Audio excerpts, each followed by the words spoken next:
തിരുവനന്തപുരം ബാലരാമപുരത്ത് കിണറ്റിലെറിഞ്ഞ് 2.5 വയസ്സുകാരിയെ കൊലപ്പെടുത്തിയ കേസിന്റെ ചുരുളഴിക്കാൻ പോലീസ്. ദേവേന്ദുവിന്റെ അമ്മാവനായ പ്രതി ഹരികുമാറിനും മാതാവ് ശ്രീധുവിനും അടുപ്പമുള്ള പൂജാരി പ്രദീപിനെ കസ്റ്റഡിയിലെടുത്ത് ഇപ്പോൾ ചോദ്യം ചെയ്യുകയാണ്. അന്വേഷണത്തോട് പ്രതി ഹരികുമാർ സഹകരിക്കുന്നില്ല. ശ്രീധുവിനെ കുറ്റവിമുക്തിയാക്കിയിട്ടില്ല എന്ന് പോലീസ് വ്യക്തമാക്കി. കൊലപാതകം നടത്തിയത് താനെന്ന് കുട്ടിയുടെ അമ്മാവനായ ഹരികുമാർ സമ്മതിച്ചിട്ടുണ്ട്. എന്നാൽ കൊലപാതക കാരണത്തിലാണ് അവ്യക്തത. മറ്റാരെങ്കിലും കൊലപാതകത്തിൽ സഹായിച്ചിട്ടുണ്ടോ എന്നതും പരിശോധിക്കുകയാണ് പോലീസ്.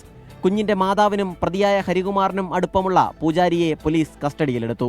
കരിക്കകം സ്വദേശിയായ പ്രദീപ് പറയുന്ന നിർദ്ദേശങ്ങളായിരുന്നു ഇരുവരും കൂടുതലായി അനുസരിച്ചിരുന്നത്. ഇയാളുമായി ശ്രീധുവിന് സാമ്പത്തിക ഇടപാടുമുണ്ട്. ഇത് അന്വേഷണ പരിധിയിൽ വരും. എല്ലാവരും സംശയനിഴലിലാണെന്നും ആരെയും ഒഴിവാക്കിയിട്ടില്ലെന്നും റൂറൽ SP KS സുദർശൻ പറഞ്ഞു. ഇതുവരെയുള്ള നടത്തിയിട്ടുള്ള അന്വേഷണത്തിൽ നമ്മളിപ്പോൾ അറസ്റ്റ് ചെയ്തിട്ടുള്ള പ്രതിക്ക് അതിൽ പങ്കുള്ളതായിട്ട് നമുക്ക് മനസ്സിലായിട്ടുണ്ട്. അതിൻ്റെ അടിസ്ഥാനത്തിലാണ് പ്രതി അറസ്റ്റ് ചെയ്തിട്ടുള്ളത്.